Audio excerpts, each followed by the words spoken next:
clutch my father's engraved silver watch, its weight a bitter reminder. For 20 long years, the most honourable man I knew worked for me, day in and day out. I saw him only as staff, a tool in my empire, never bothering to look deeper. Now he's gone, and I'd give everything to undo my blindness. The cost of never truly seeing the people who are always there. It's a price no fortune can ever pay.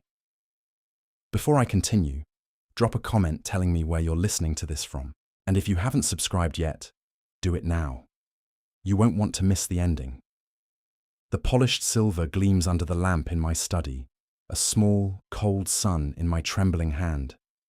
72 years I've walked this earth, built an empire, seen my name stamped on automotive parts across the country, but never before has a piece of metal felt so heavy. This is my father's watch, engraved with his initials, a legacy passed down that I'd always cherished. Funny, isn't it? How a man can hold onto an heirloom with such reverence, yet let true family slip through his fingers like sand. Nashville can be a lonely place, even from the highest perch on Belmead Boulevard.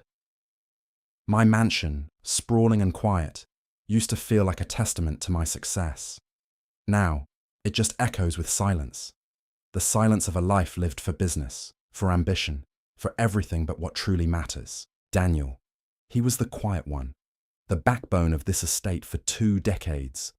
The man who knew every curve of my classic cars, every creak in the old floorboards. And I, Arthur Sterling, saw him as little more than a reliable fixture, a skilled hand I paid well. I never saw the human being beneath the grease and the quiet competence. Not truly. Oh, I thought I did my part. I provided a good living, a stable job, benefits. What more could a man ask for?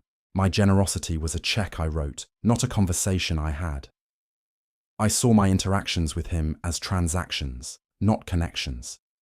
I built sterling automotive parts, from nothing, clawing my way up, always pushing forward.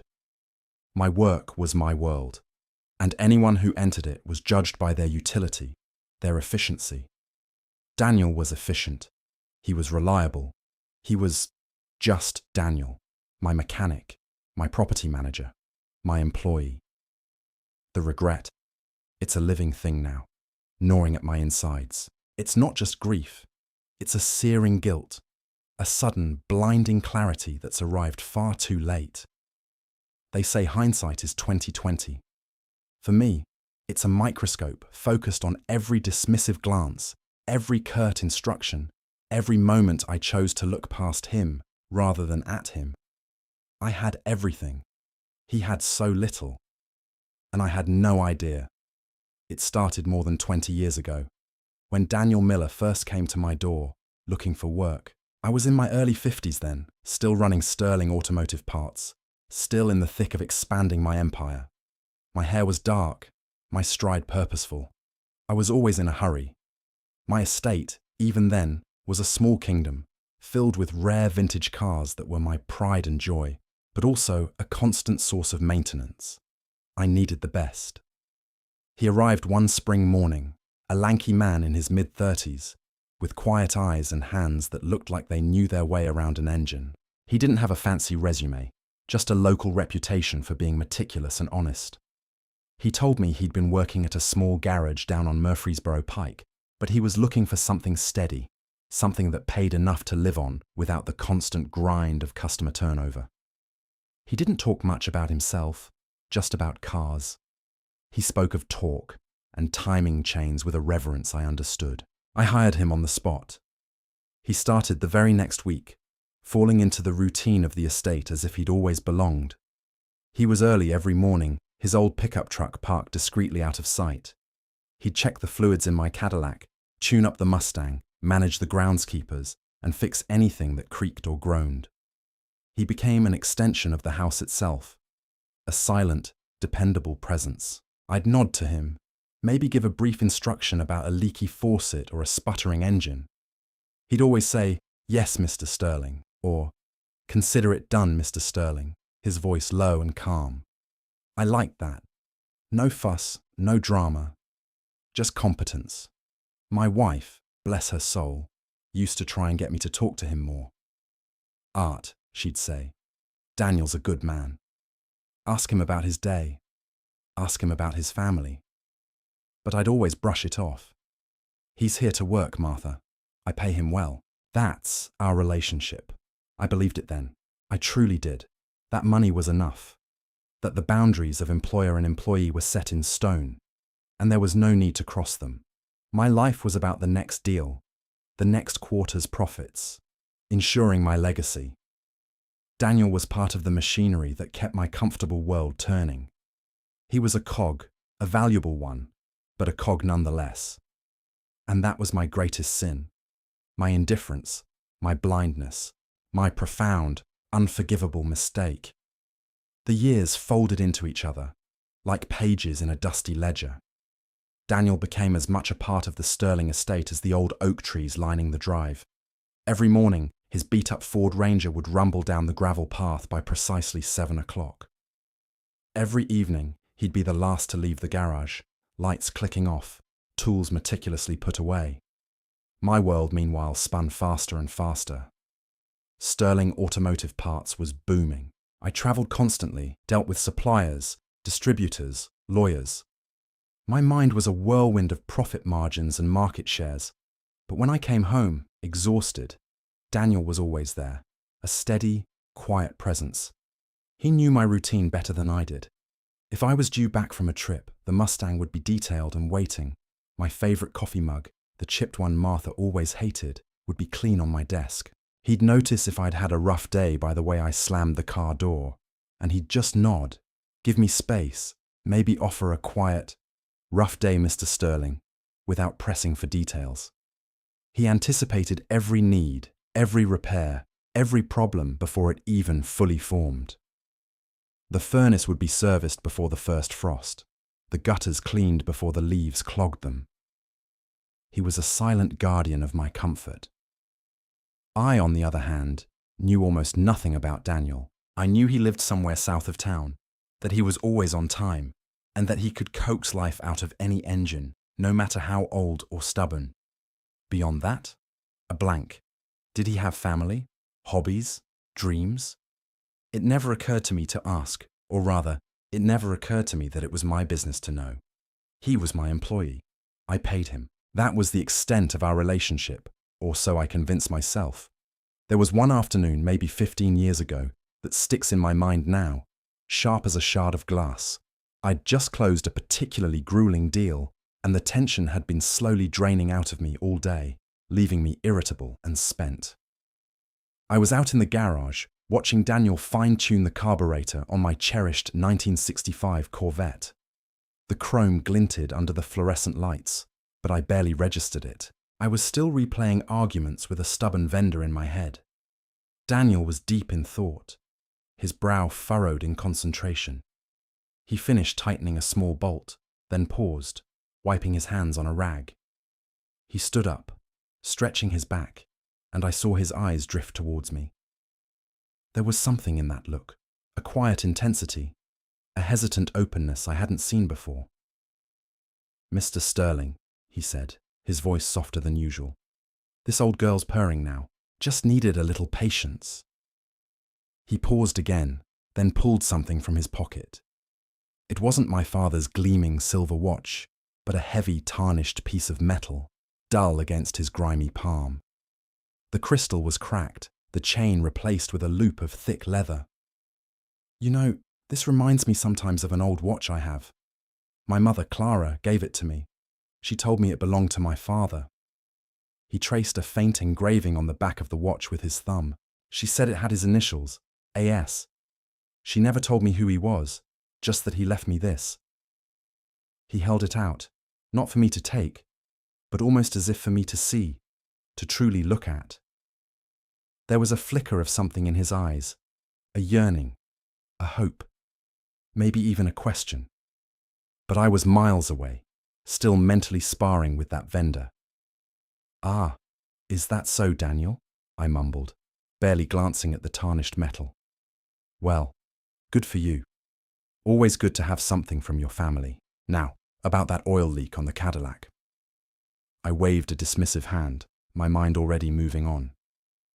Daniel's face shuttered, just for a split second before he tucked the watch back into his pocket and nodded. "Yes, Mr. Sterling. The Cadillac. I'll get right on it." He turned back to his work, and the moment, whatever it was, passed. And I, in my self-absorption, missed it entirely. The truth was staring me in the face, and I simply looked right through it. The years kept rolling by, each one blurring into the next, and Daniel remained that same steady, quiet anchor in my life. I didn't ask for much beyond his competence, and he never asked for anything beyond his salary, or so I believed. Looking back now, the evidence of his quiet, profound care was everywhere, woven into the fabric of my days, and I, in my self-important blindness, simply unraveled it, mistaking it for good service. I remember one brutal winter, maybe 10 years back. The flu hit me like a runaway train. I was confined to my bed, shivering one moment, sweating the next, the mansion feeling colder and emptier than usual. My housekeeper, bless her heart, had tried her best, but I was a miserable patient. Early one morning, a gentle knock came at my bedroom door. I grumbled, expecting the housekeeper with another glass of lukewarm tea. Instead, it was Daniel.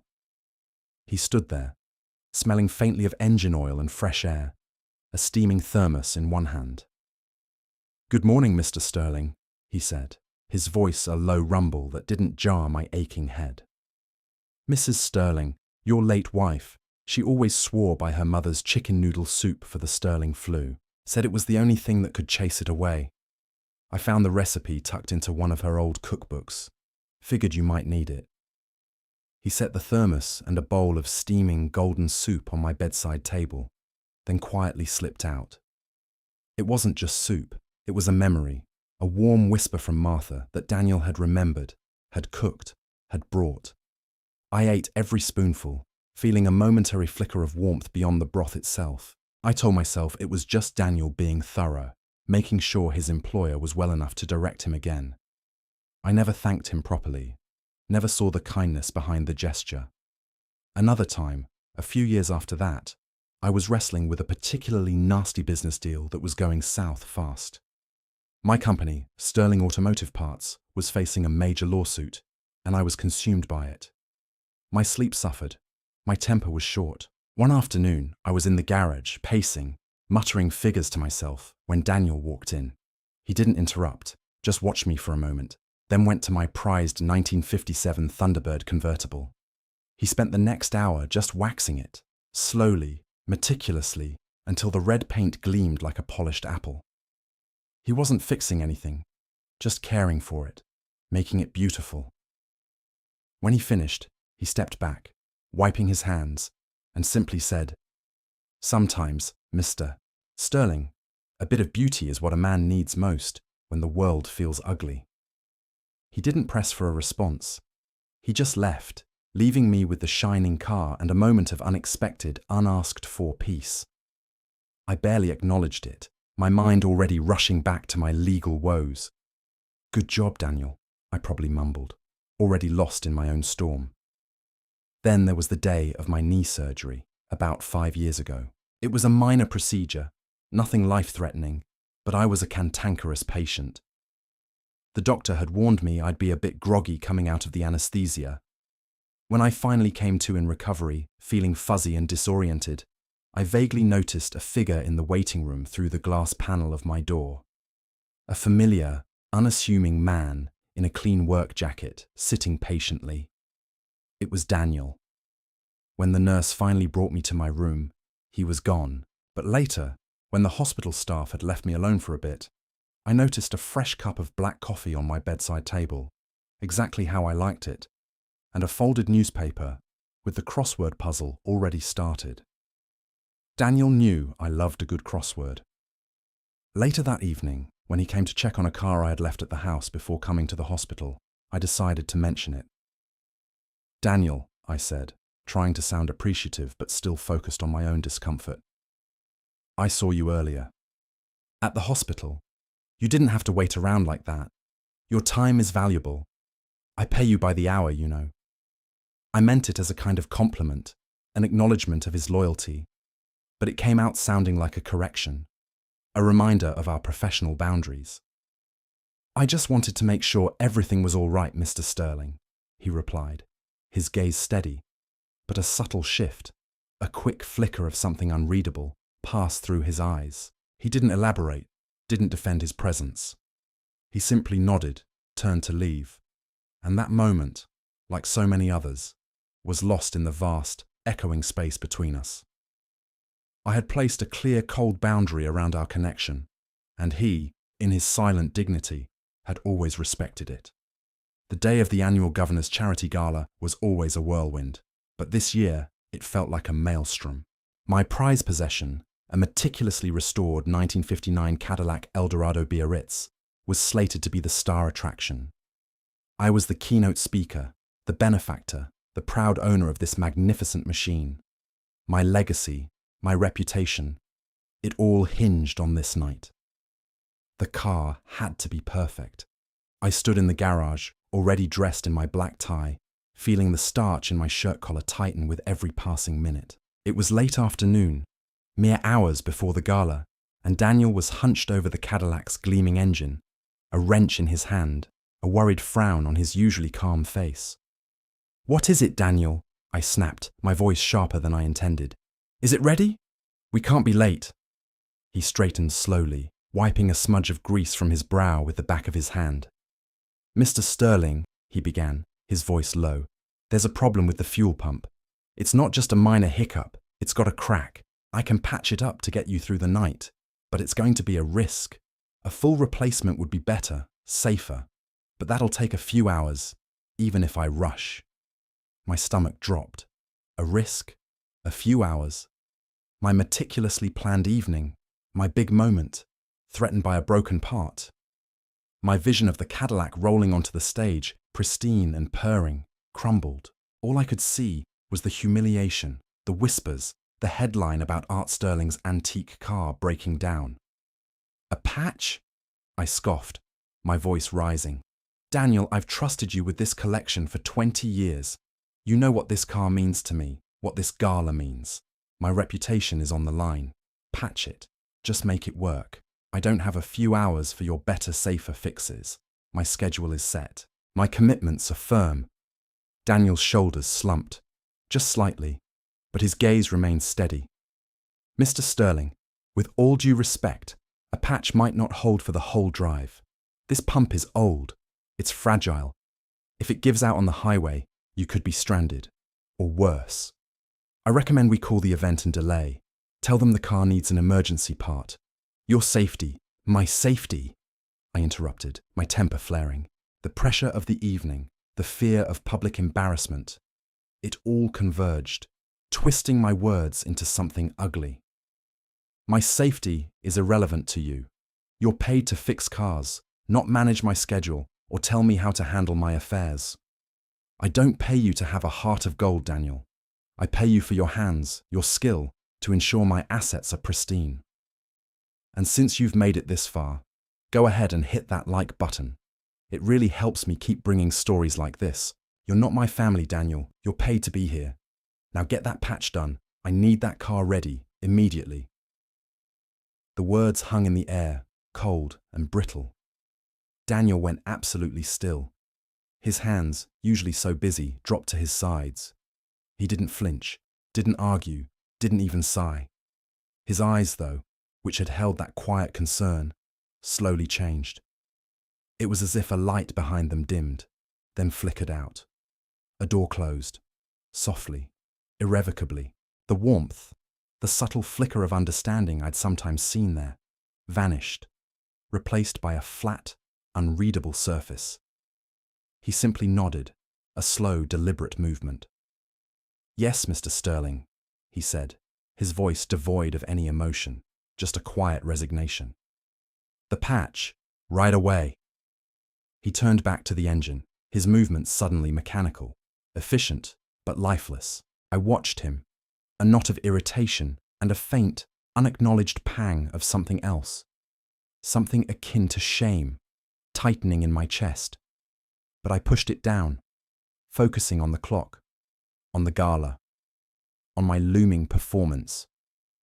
I needed that car.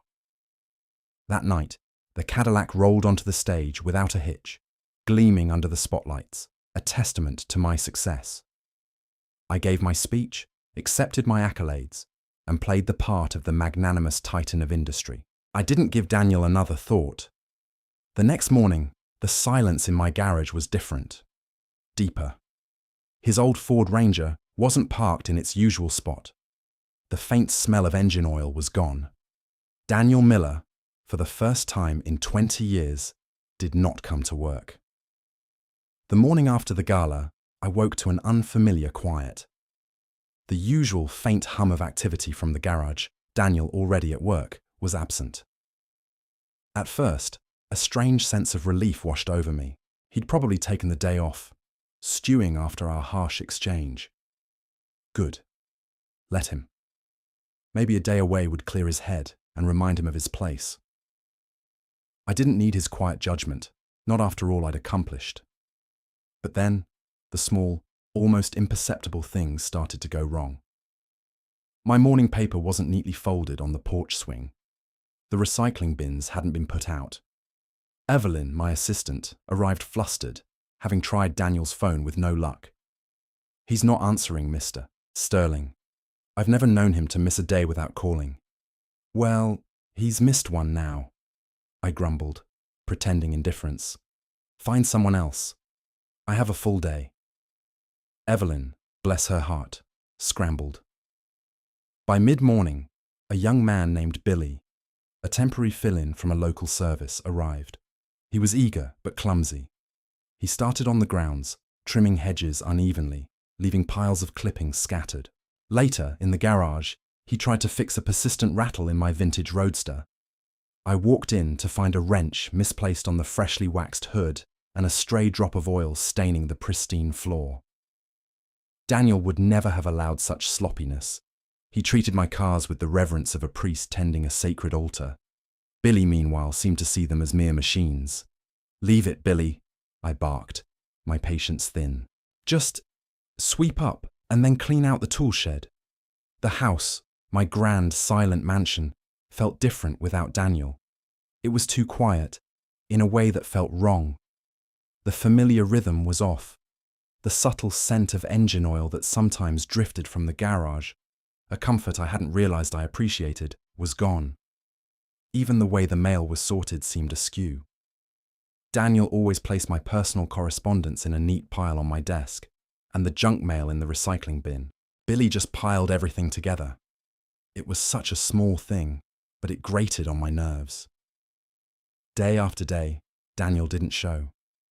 His phone went straight to voicemail. Evelyn tried his old address, a small house on the outskirts of town, but the current residents didn't know him. He moved out years ago, the lady had told her, said he was looking for something smaller, quieter, since his mother passed. Daniel's mother. I hadn't even known she was gone. Another blank space in the 20 years he worked for me. A week passed. The new temporary handyman, a rotating cast of different faces, only highlighted Daniel's absence. Each one messed up in a different, annoying way. A leaky faucet dripped for 2 days before anyone noticed. A porch light remained burnt out. My prize-winning roses, usually tended with precision, began to droop. The unease in my gut grew into a knot. It wasn't just inconvenience. It was a deeper, unfamiliar feeling. My own words from that last argument came back to haunt me. You're not my family, Daniel. You're paid to be here. Had I driven him away for good? Was he so hurt, so offended, that he'd just vanished?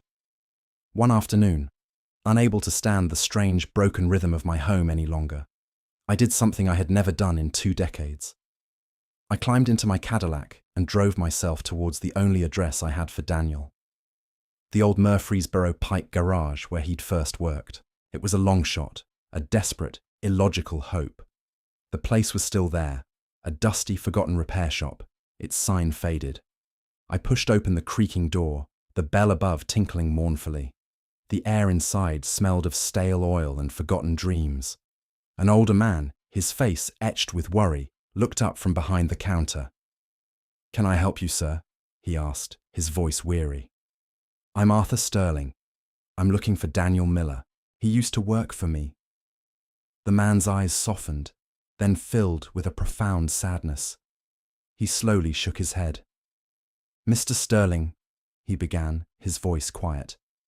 "I'm sorry to tell you this, but Daniel passed away last week. A sudden heart attack, right there in your garage," they said. "He was working late." The news of Daniel's death hit me like a physical blow, a punch to the gut that left me gasping for air. "A sudden heart attack," the old garage owner had said, his voice thick with sorrow. "He was working late." My garage. He died in my garage, just hours after I had belittled him, dismissed his wisdom, and reminded him that he was nothing more than an employee. The world spun. The dusty scent of old oil in the garage suddenly felt suffocating. I stumbled out, needing air, needing to escape the crushing weight of that truth. I drove home on autopilot, the familiar streets of Nashville blurring past. My grand mansion, usually a symbol of my accomplishments, now loomed like a monument to my arrogance. The next day was a fog of disbelief and a chilling, terrible guilt. Daniel, gone. The steady, quiet anchor of my estate for 20 years, simply extinguished. It was Evelyn, my assistant, who found out the details.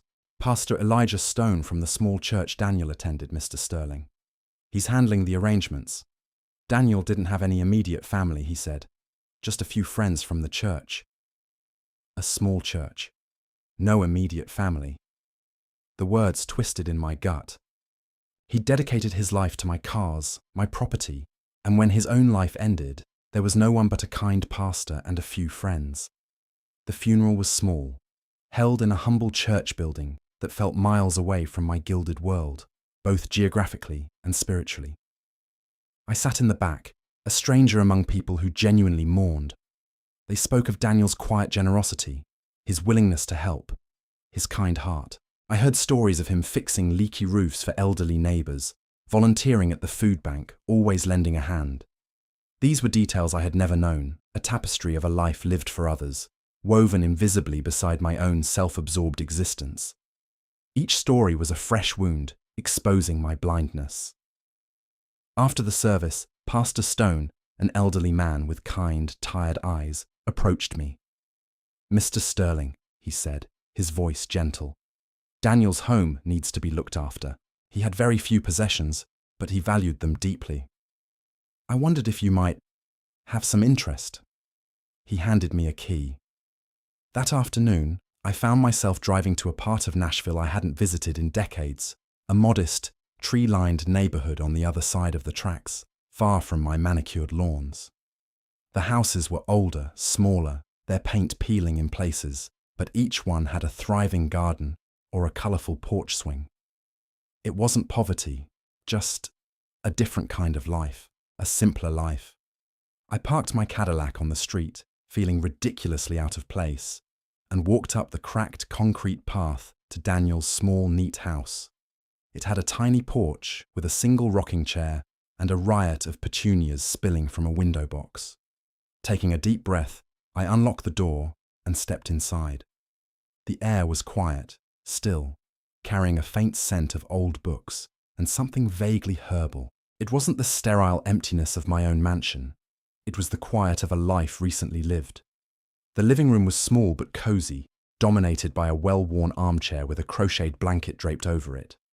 On a small wooden table beside it lay a stack of dog-eared mechanic manuals, but also a slim volume of poetry. Poetry. Daniel. The thought caught me off guard.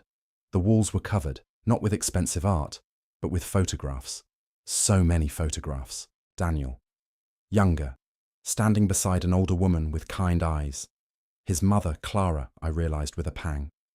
Daniel laughing with a group of friends, his arm around a stout man I recognised from the church. Daniel on a fishing boat, a wide, genuine smile on his face. Daniel, standing proudly beside a gleaming antique car that wasn't one of mine, a prize ribbon pinned to its grille. These were glimpses into a life rich with connection, joy, and passions I had never even suspected. He wasn't just a mechanic. He was a man loved, a man connected. My gaze drifted to a small, hand-carved wooden box on a bookshelf. It looked like something Daniel himself might have made. My fingers trembled slightly as I lifted the lid. Inside, nestled on a faded piece of velvet, lay a single item. It was a heavy, tarnished silver pocket watch with a cracked crystal face, its original chain long gone, replaced by a loop of thick leather. My breath hitched. I remembered this. It was the watch Daniel had shown me all those years ago in my garage, the one he said his mother gave him. I picked it up, the cool, aged metal surprisingly warm in my palm. My thumb instinctively brushed against the back, tracing the faint, almost illegible cursive initials, AS, and a small, crudely drawn heart.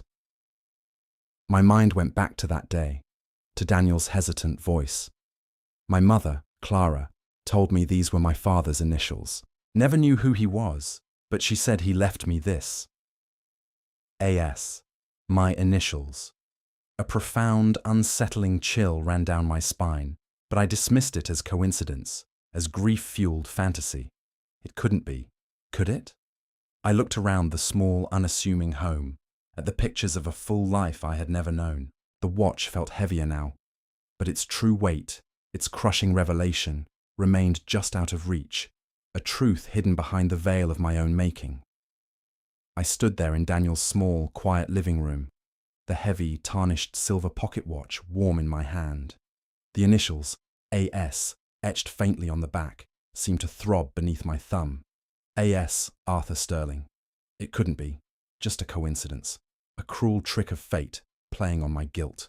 But the tremor in my hand, the sudden hollowness in my chest, told a different story.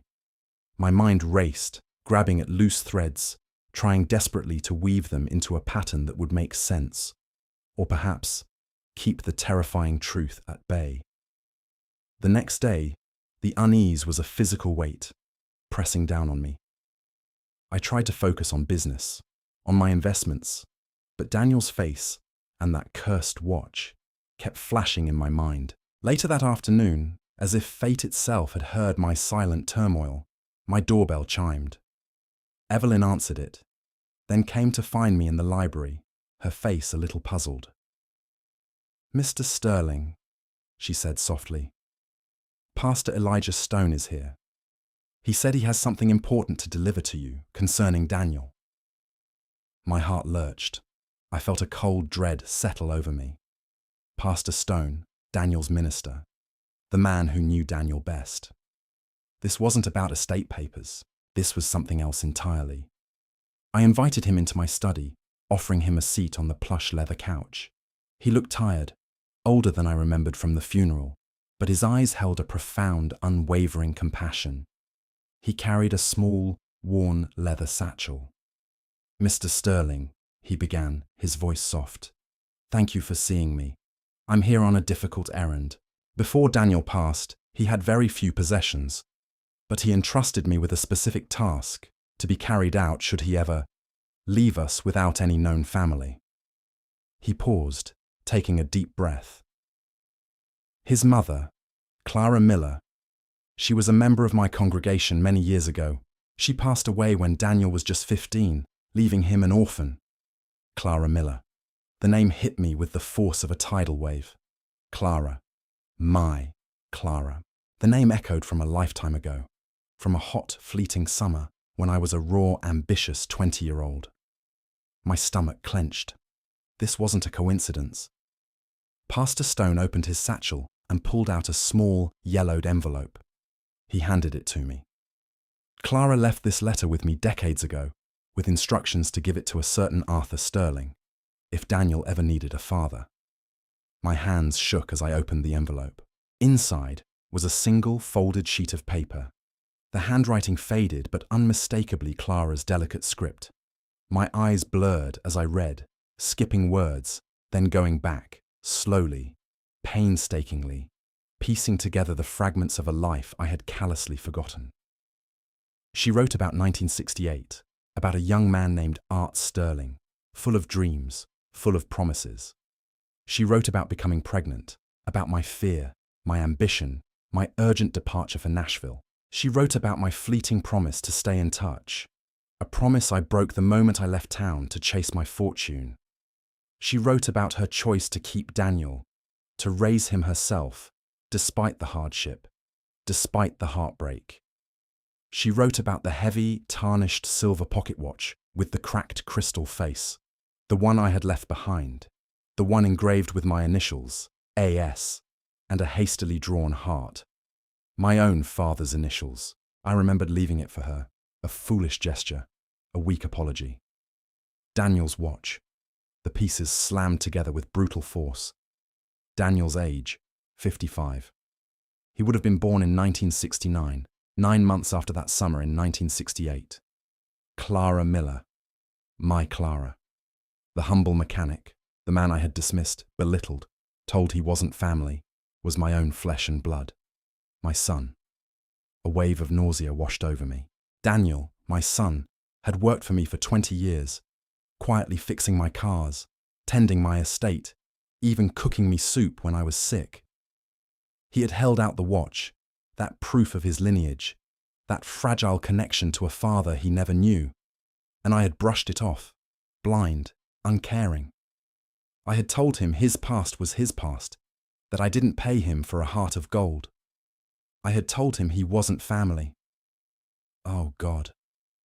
Pastor Stone watched me, his face etched with sorrow. Clara never wanted Daniel to hate you, Mr. Sterling. She told him his father was a good man, just young and a bit lost. She asked me to tell you, Daniel never bore you any ill will. He always hoped, quietly, that one day you might see him. He paused, his voice dropping to a near whisper. Daniel once told me, my father, wherever he is, must be a busy, important man. He built something great. I wish he knew me. I clutch my father's engraved silver watch, its weight a bitter reminder of my own cold heart.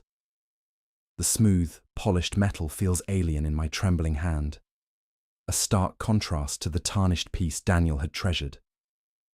Clara's letter, now crumpled and tear-stained, lies on my desk, its faded words burning into my soul.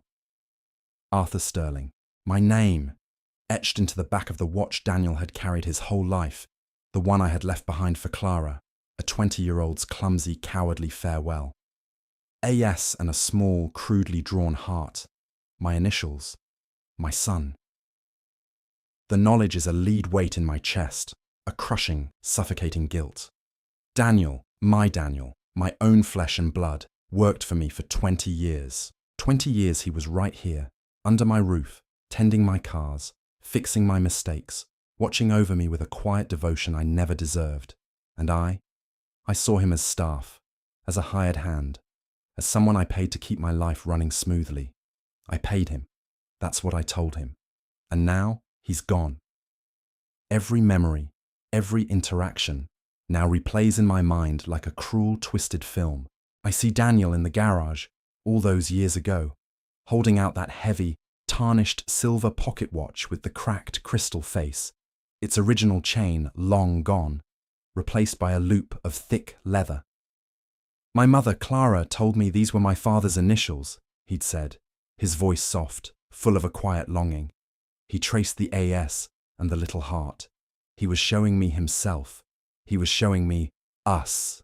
And I, in my arrogance, my blindness, had just mumbled something about having family heirlooms, my mind already on the Cadillac's oil leak. I never even truly looked. I remember that brutal winter, the flu laying me low, the mansion feeling cold. Daniel, not the housekeeper, had brought me Martha's chicken noodle soup, the recipe from his grandmother, the one he knew Martha swore by. He was caring for me, like a son would care for his ailing father. I just ate the soup, told myself it was good service, and never offered a proper thank you. The day I was consumed by the lawsuit, pacing the garage, lost in my own problems, Daniel, without a word, waxed my 1957 Thunderbird convertible until it gleamed, then offered that quiet, profound wisdom. Sometimes, Mr. Sterling, a bit of beauty is what a man needs most when the world feels ugly. He knew I was hurting. He tried to offer comfort, connection. I just gave him a terse, "Good job, Daniel," and turned back to my worries.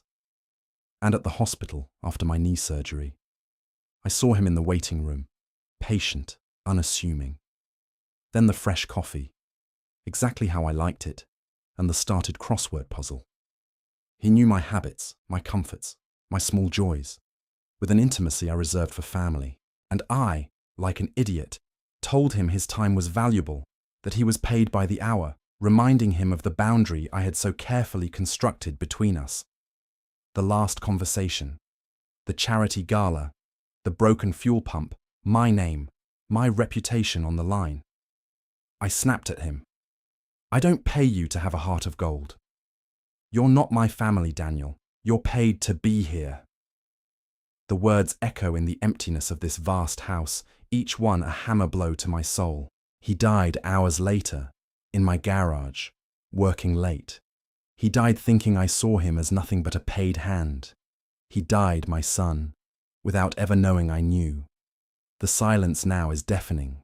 My grand mansion, my empire, my carefully constructed life. It all feels hollow, worthless. I had everything, and I threw away the one thing that truly mattered: connection, family, the chance to know my own son. Daniel didn't need my money, my status, or my business acumen. He needed a father. And I, the man who was his father, chose to be his employer instead. The cost of never truly seeing the people who are always there? It's a price no fortune can ever pay. If this story moved you, subscribe to the channel, leave a like, and share it with someone who needs to hear this today. Your support is what brings these stories to more people.